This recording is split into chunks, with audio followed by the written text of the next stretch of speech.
오늘 5월 19일 새벽에 예배 그 말씀입니다. 천지의 주제이신 우리 아버지 하나님, 그 하나님 안에 있는 대다수의 생명들이 하나님을 오히려 대적하고 거부하고 부정하는 이 사망의 어두움 속에서 영생 얻기로 작정된 택하시고 복음으로 부르신 우리들을 오늘도 아들이 다스리시는 영원한 하나님 나라로 인도하시며 세우시며 믿음 위에 거룩하게 서갈 수 있도록 모든 은혜를 베풀어 주시는 아버지 하나님의 그 사랑 안에서 주의 백성들이 하나님을 삶으로 찬송하며 어떤 처지에서도 하나님만을 의지하는 그 감사함과 그 즐거움으로 살아내는 믿음으로 주님을 따르는 오늘을 살게 하여 주옵소서. 예수님의 이름으로 기도하옵나이다. 아멘. 오늘은 마태복음 16장입니다. 마태복음 16장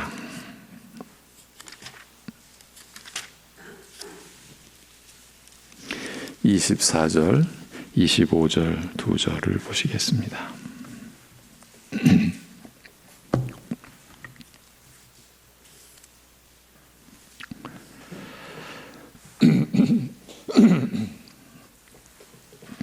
마태복음 16장 24절, 25절 두 절만 우리 함께 보시겠습니다. 다 같이. 이에 예수께서 제자들에게 이르시되 누구든지 나를 따라오려거든 자기를 부인하고 자기 십자가를 지고 나를 따를 것이니라. 누구든지 제 목숨을 구원하고자 하면 잃을 것이요 누구든지 나를 위하여 제 목숨을 잃으면 찾으리라. 아멘.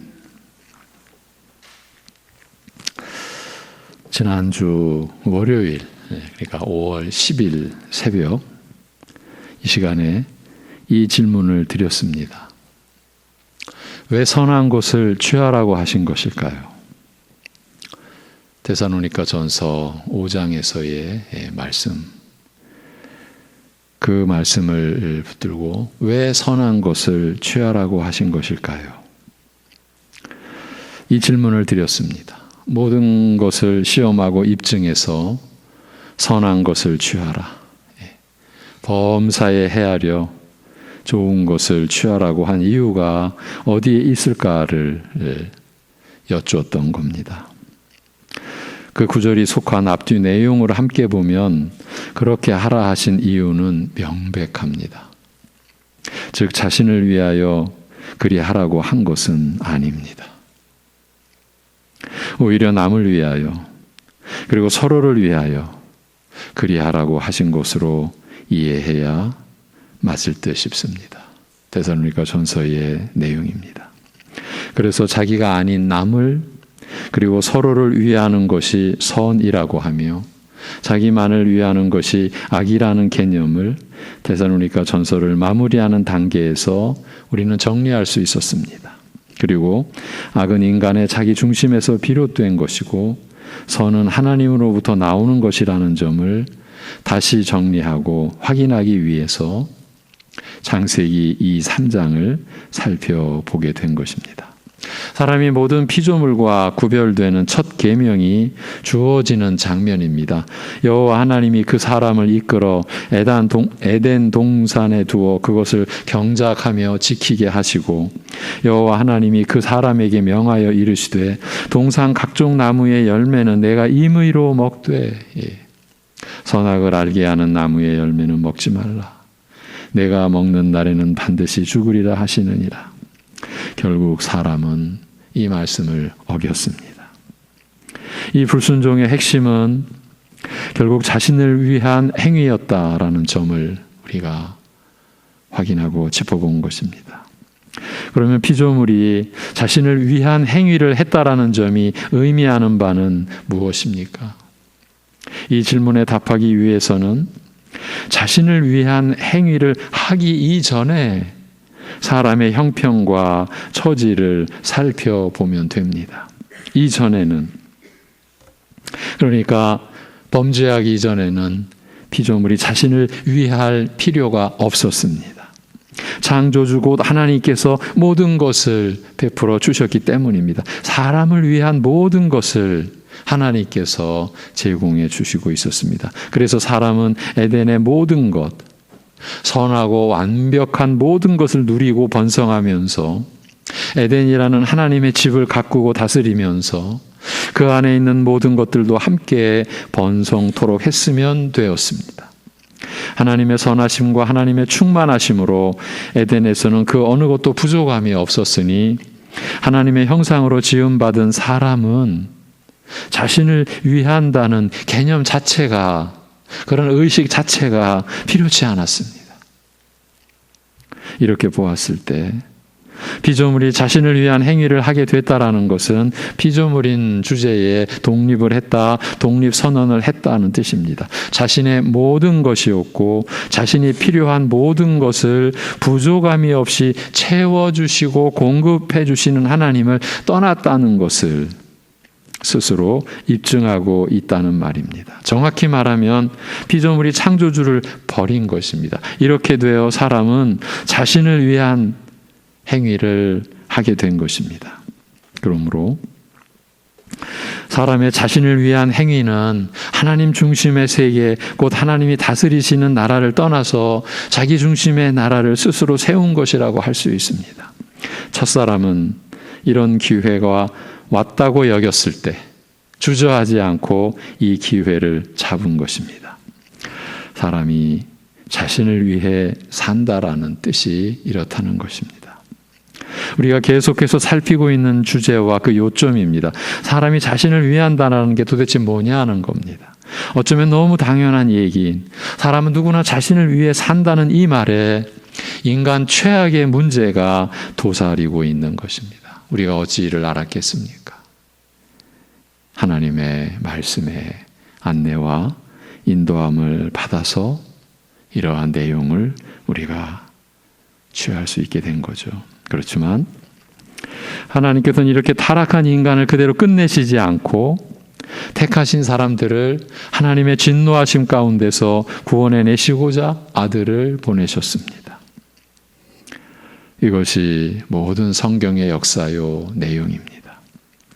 그렇다면 이 아들로 인해 구원받은 그 사람들은 어떻게 살게 되는 것입니까? 우리가 나누는 내용에 요점이 있으니까 직접적으로 이제 우리가 지금 필요로 하는 질문으로 바로 들어왔습니다. 아들을 보내셨습니다. 그래서 이 아들로 인해 구원받은 사람들은 어떻게 살게 되는 것입니까?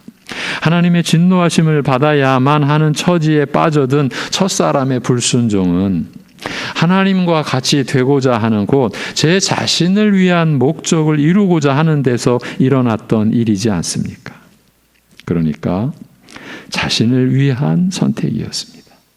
이렇게 사람이 자신을 위하는 것으로 인해 본인도 온 피조 세계도 죄의 지배하에 들어가고 죄값으로의 사망을 짊어져야만 했던 것입니다. 그런데 이 모든 죄와 허물을 하나님의 아들이 사람으로 오셔서 감당하시게 되었습니다. 그리고 이 은혜를 믿음으로 받은 자들은 영원한 사망의 짐을 벗고 새 사람, 새 생명을 입게 되었습니다. 그런 거로 새 삶을 살게 된 것입니다. 그러니 이 새 삶의 실체를 우리는 한마디로 정의할 수 있어야 하는 것 아닐까요? 여러 날, 여러 주간 동안 인간이 자신을 위한 삶이 도대체 뭐냐?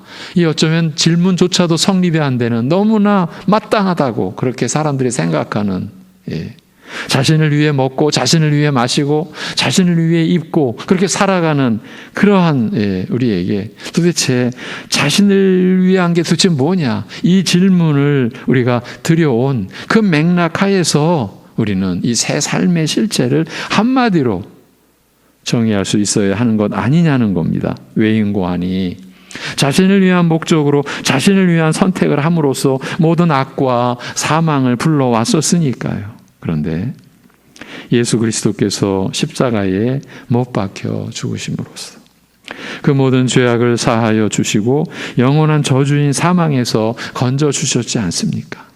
그렇다면 이 새 삶은, 그리스도 안에서의 새 삶은, 성령께서 인도하시는 이 새 삶은 한마디로 자신을 위한 삶이 아닌 것입니다.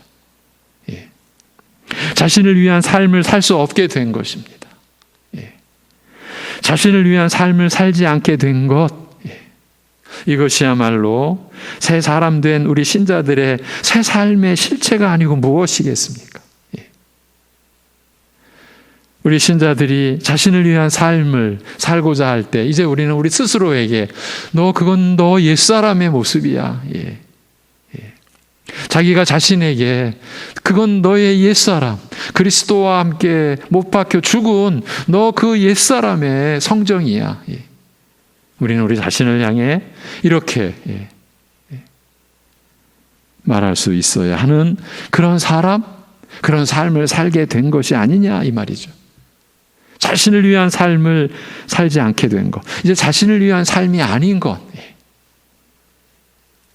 아들이 다스리시는 그 하나님의 나라 안에서 새 생명, 새 본성, 그래서 새 사람 된 우리 그리스도인들의 이 새 삶, 그 새 삶은 자신을 위한 삶이 아닌 것, 이렇게 되어야 하지 않느냐는 겁니다. 바울 사도가 바로 이 점에 관하여 밝혀놓은 구절 중에 하나가 고린도후서 5장 14, 15절입니다. 들어보십시오. 그리스도의 사랑이 우리를 강권하시는도다.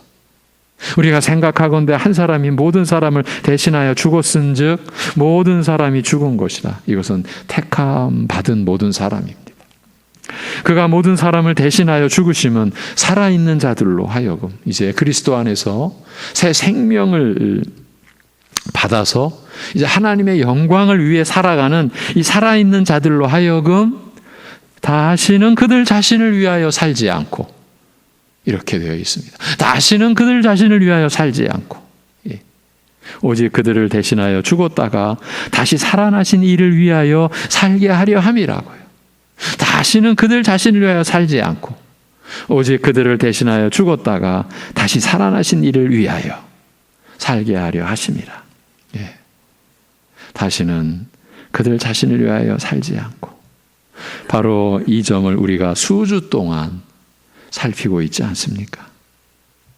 그러면 우리는 어떻게 살게 되었습니까? 오직 우리를 대신하여 죽었다가 다시 살아나신 이를 위하여 살게 된 것입니다.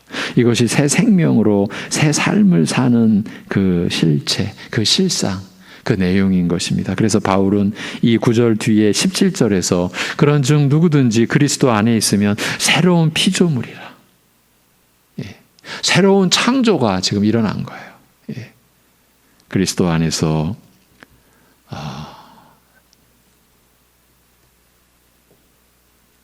새 사람으로, 새 생명으로, 새 삶을 살게 된 우리를 새로운 창조라, 새로운 피조물이라. 이전 것은 지나갔으니 이제 옛사람은 그리스도와 함께 죽었으니 보라 새 것이 되었도다. 이제 죄에 대하여는 죽은 자요 의와 하나님에 대하여는 산 자라 새 것이 되었도다. 이렇게 진술한 것입니다. 그리고 이제 이러한 맥락 하에서 이 점과 관련하여 예수님께서 직접 하신 말씀을 살펴보고자 한 게 오늘 우리가 본문으로 삼은 마태복음 16장입니다. 이 본문을 보려는 의도는 자신을 위한다라고 할 때의 최종 결말에 대하여 예수님께서 직접 말씀하신 내용이 있어서이기도 합니다. 그러니까 데살로니가 전서에서 창세기로 또 창세기에서 시편 51편으로 이제 시편 51편에서 이 마태복음 16장으로 우리가 한 가지 말씀의 주제, 진리의 한 가지 내용을 우리가 붙들고 이렇게 지금 이제 오고 있습니다. 또 데살로니가의 진도를 무시하는 점에 대해서는 양해를 바랍니다. 지금 그 본문을 놓고서 구약과 신약의 관련 구절을 계속 보고 있는 겁니다. 지금이 이 중요한 내용을 이렇게 볼 수 있는 절호의 기회이기 때문으로 저는 그렇게 여기고 이렇게 여러분을 안내하고 있습니다. 오늘 읽은 본문 마태복음 16장 24, 25절을 다시 한번 들어보십시오. 예수께서 제자들에게 이르시되 누구든지 나를 따라오려거든 자기를 부인하고 자기 십자가를 지고 나를 따를 것이니라. 누구든지 제 목숨을 구원하고자 하면 잃을 것이요 누구든지 나를 위하여 제 목숨을 잃으면 찾으리라고 한 이 구절, 이 말씀, 예수님께서 누구든지 나를 따라오려거든 자기를 부인하고 자기 십자가를 지고 나를 따를 것이니라고 하셨습니다. 여러분, 우리 신자들의 삶은, 우리 그리스도인들의 신앙 생활은 주님을 따르는 것 아닙니까?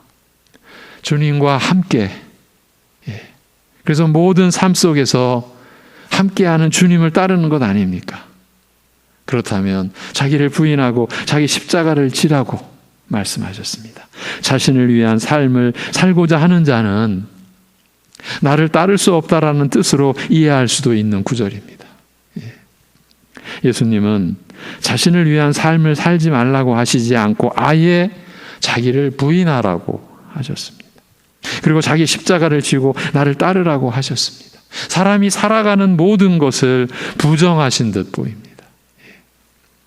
사람들이 자신을 위해서 먹고 마시고 입는 모든 것이 결국에는 자신을 위한 것이 될 수 없다. 자신을 위해서 먹고 마시고 입는데 그 모든 것이 자신을 위한 것이 되지 않는다. 자신을 위하는 것으로 될 수 없다. 그런 말씀으로 들립니다. 사실이 그렇습니다. 자기를 부인하는 것은 마음과 생각, 곧 의식적 측면에서의 자기 부정이라면 자기 십자가를 지는 것은 실제적 측면에서의 자기 부정으로 보여집니다. 죄성으로 인한 자기 중심을 죽이라. 자기 중심의 축을 가지고 자기 중심이라는 축으로 살아왔던 그 모든 것을 이제 죽이라. 이런 뜻으로도 들립니다. 자기 중심의 자아는 이제 죽이라는 것입니다. 그러니까 자신을 위하는 것을 마음과 생각에서부터 죽이라 라고 하신 것입니다. 그리고는 누구든지 제 목숨을 구원하고자 하면 잃을 것이라고 하셨습니다. 누구든지 제 목숨을 구원하고자 하면 이라고 한 것은 하나님을 거부하고 하나님을 대적하게 된 사람은 누구든지 자기 목숨을 스스로 구원하기 위해 산다는 점을 염두에 두고 하신 말씀이 아닌가 싶습니다. 그런데 이 결말을 예수님께서 한마디로 밝혀주셨습니다. 잃을 것이라고요. 잃는다. 그런데 누구든지 제 목숨을 구원하고자 하면이라는 구절에는 또 다른 의미도 담겨 있는 것 같습니다. 즉 구원하고자 한다라는 것은 잃을 것을 전제로 한 행위이지 않느냐라는 겁니다. 그러니까 하나님을 떠난 사람은 자신이 심판을 받아 멸망케 되리라는 것을 아주 희미한 상태이겠지만 알고 있지 않느냐. 조심스러운 표현입니다. 알고 있지 않느냐는 겁니다. 물론 죄와 허물로 죽은 상태, 하나님에 대하여 죽은 상태이니 심판과 멸망에 대한 확실한 지식을 가질 수는 없습니다. 이 점은 너무 명백한 사실입니다. 원칙적으로 하나님에 대한 지식을 가질 수 없으니까요. 하나님 나라에 대한 지식을 가질 수 없으니까요. 그러니까 그저 막연한 가운데서이지만 부인할 수 없는 분명히 인지가 되는 두려움 같은 것을 통해서 무언가는 느낄 것이라는 말입니다. 인간들이 있는 곳에 어느 종족이나 어느 지역이나 어느 시대나 종교가 늘 있어 왔었다.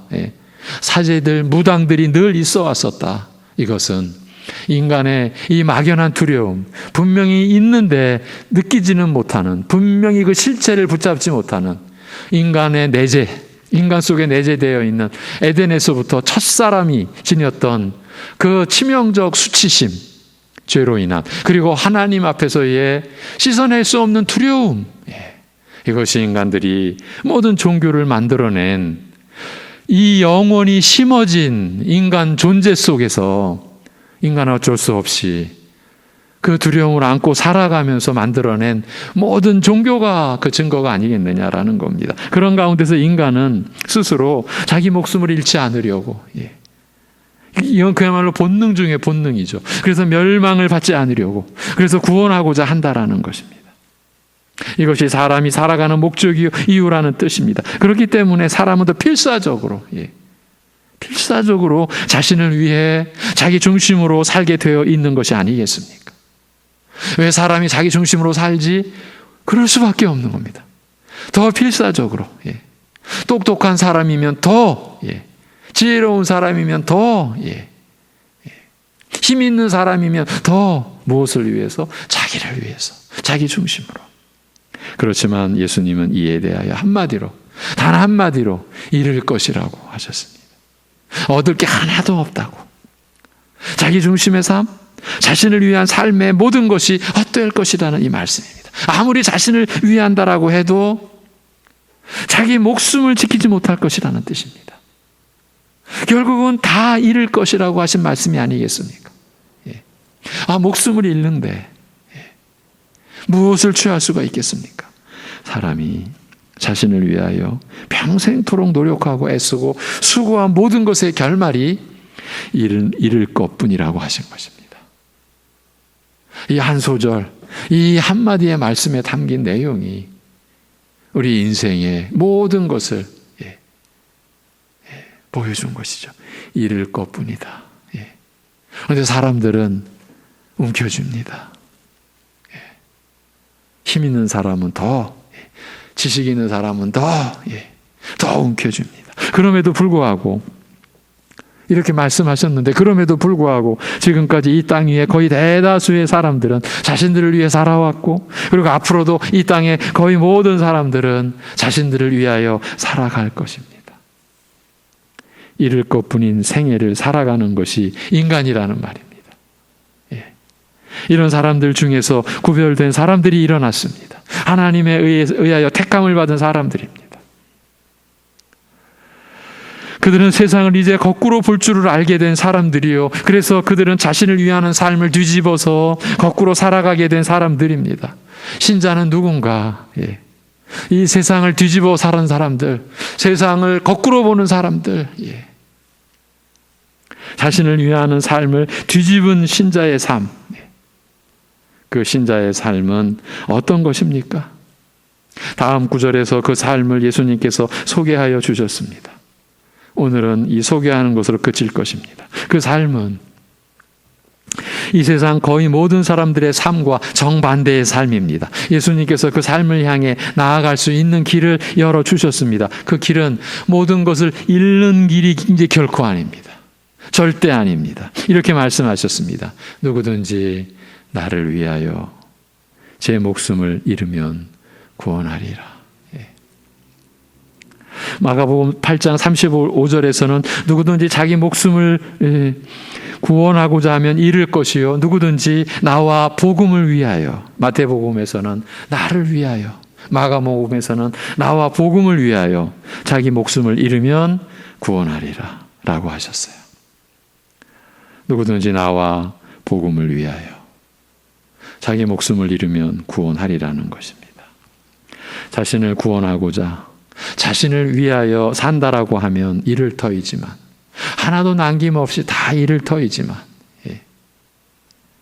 자신을 위하여 살지 않고 예수님과 복음을 위하여 자기 목숨을 잃으면 구원하리라고 하십니다.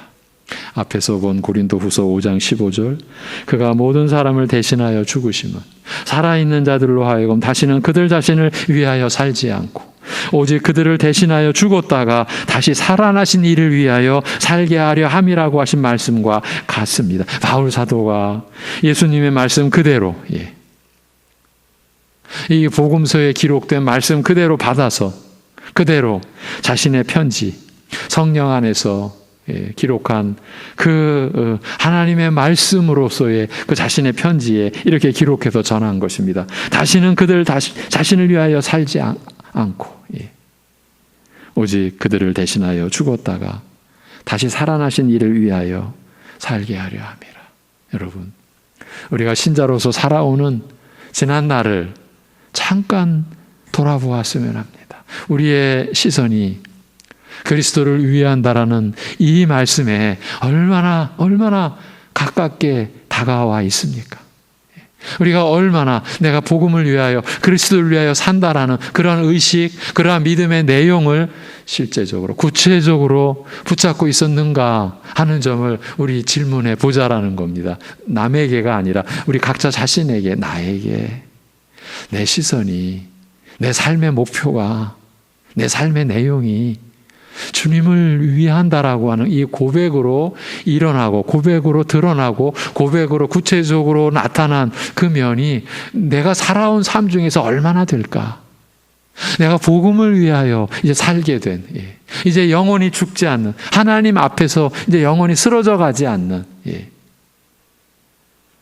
구더기도 죽지 아니하고 불도 꺼지지 않는 그런 어둠, 음부 안에서 살지 않고 하나님 앞에서 영생을 살게 된 내가, 그리스도를 믿는 내가, 그리스도가 나의 죄가 되어 이제 내가 하나님의 의의를 값없이 받게 된 내가, 이제 하나님과 화평하게 된 내가 몸부림쳐서 하나님과 화평한 것이 아니라 그리스도 안에서 성령을 임하여서 완벽한 하나님과의 화평을 누리게 된 내가 그리스도를 위하여, 복음을 위하여 내가 삽니다라고 하는 이 고백으로 구체적으로 드러내서 살아온 삶이 얼마나큼 될까? 우리 자신에게 질문해 보자라는 겁니다. 이 질문을 위하여 우리가 이렇게 수날 동안, 여러 주 동안 우리 자신의 어두움을 살피고 또 확인해 온 것이 아니겠습니까? 우리 신자들의 삶이 이렇게 하나님의 은혜로 정해졌습니다. 다음 시간에 이어가겠습니다. 하나님 아버지,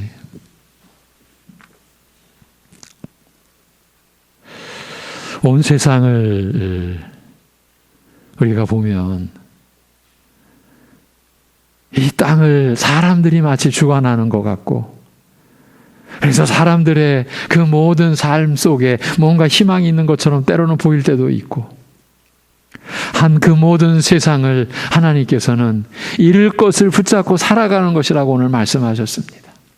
아버지 하나님, 우리도 그 잃을 것, 그것 때문에 움켜쥐고 그것 때문에 붙잡고 그것 때문에 울고 웃고 하는 그러한 삶은 아닌지 우리 자신을 보게 하여 주옵소서.